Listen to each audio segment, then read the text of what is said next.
The PGA Tour has spent 3 years telling one story about itself. It survived the Saudi threat. It kept the best players. It held the line. And by the scoreboard, most people are reading. Ratings, majors, the week-to-week product. That story holds up. But on January 31st, 2024, the Tour did something that changed the terms of the game entirely. It brought in outside investors, created a for-profit commercial arm it had never had before, and put outside shareholders at the table for the first time in its history. The question is, what did it have to give up to do it? For more than 50 years, the PGA Tour operated without outside equity investors or shareholders. It was a non-profit, a tax-exempt membership organization. Revenue came in through broadcast deals and sponsorships. It flowed back out as prize money, charitable contributions, and operational costs. Decisions were made by a policy board weighted toward the players it served. That model had real flaws. Ask the players who left for Live Golf about being locked out of their own sports economics for decades. But it had one powerful property. The Tour's interests and the players' interests were, at least structurally, aligned. Both sides wanted bigger purses, more prestigious events, a larger sport. Then Live Golf arrived. 3 years of legal warfare and purse escalation forced a reckoning. The Tour needed capital, and it went looking for it outside its own walls. SSG, a consortium of American sports owners led by Fenway Sports Group's John Henry, invested an initial $1.5 billion into a new for-profit entity called PGA Tour Enterprises. Total committed investment, $3 billion. The deal valued PGA Tour Enterprises at $12.3 billion, according to Golf Digest. The board was structured around player representation, with investor, independent, and commissioner seats alongside them. Joe Gorder, former executive chairman and CEO of Fortune 50 company Valero Energy, was elected chairman. Tiger Woods was named vice chairman. Then in June 2025, the Tour hired its first-ever chief executive officer, Brian Rowlap, the NFL's former chief media and business officer, a new for-profit commercial arm, outside investors at the decision-making table, a CEO drawn from the most commercially powerful sports league in the world. The Tour that survived Live is not the same Tour that Live attacked. The question is whether that is entirely a good thing. Here is the part most coverage glossed over. SSG's principals, whose combined net worth, Golf Digest, reported at over $60 billion, did not invest $3 billion because they love golf. They invested because they expect a return. No public timeline has been confirmed, no formal liquidity mechanism has been announced.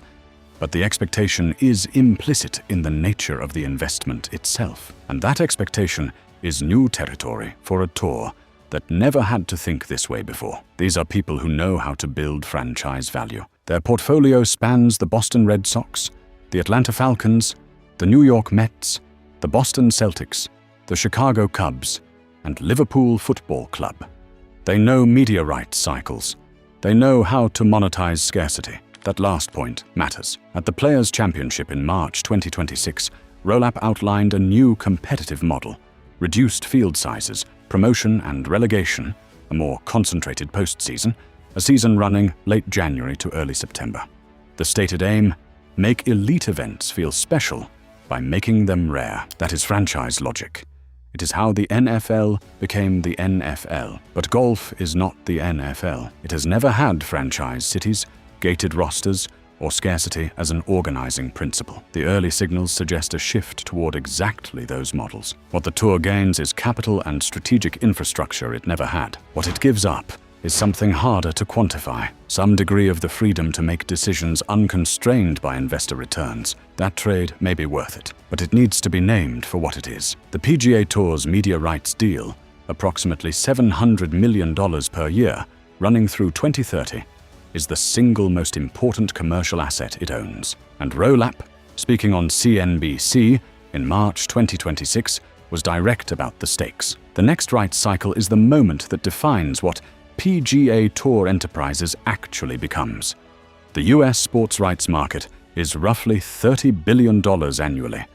The NFL alone accounts for approximately $12 billion of that. Rowlap's own words: "The market is finite, and that creates a bit of uncertainty." That is a CEO telling the sport it needs to be worth considerably more before the clock runs out. SSG's investment is the mechanism to get there: better events, bigger markets, a more compelling product that commands a substantially higher valuation when 2030 arrives. Reporting from golf.com, citing sources familiar with the tour's internal financials, indicated improved financial performance in 2025. The direction is right. The window is defined. The pressure is real. Here is the contradiction.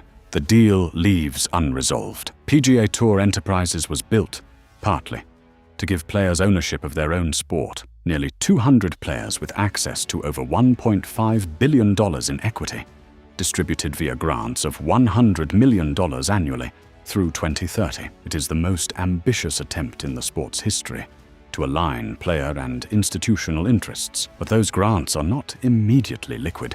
They are not cash until a liquidity event occurs, a stake sale, an IPO, some future transaction. They cannot be realized as actual value. The tour's financial structure now contains a two-tier dynamic: investors with liquid capital on one side, players with equity that is contingent on a future event on the other. The NFL's players hold no equity at all, and the league has never been more dominant. So the asymmetry is not fatal. But those equity grants were the tour's explicit answer to live golf. The thing Saudi money couldn't offer: ownership.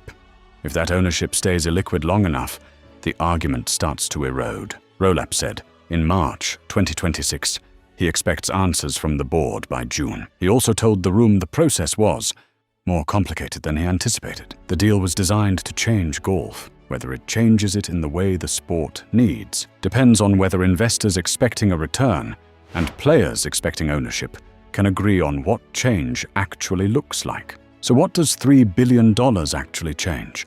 It changes the tour's financial architecture permanently. The organization that competed with LIV without outside investors no longer exists in that form. In its place is PGA Tour Enterprises, a for-profit commercial arm backed by sophisticated sports investors, run by an NFL-trained CEO, chaired by a Fortune 50 executive with Tiger Woods at the table. That is a formidable structure. Financial performance improved in 2025.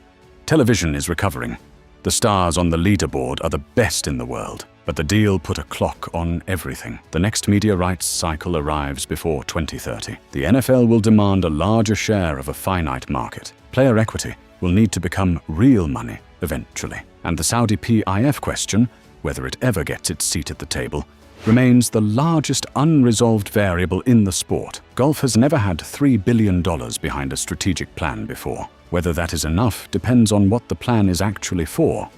Changing the economics is the easy part. The harder question, what the sport owes its players, its fans, and its own history, is not one any amount of capital automatically answers. Subscribe to Legacy Wedges for more content like this. The money, the power, and the forces beneath the leaderboard that actually shape the game you love.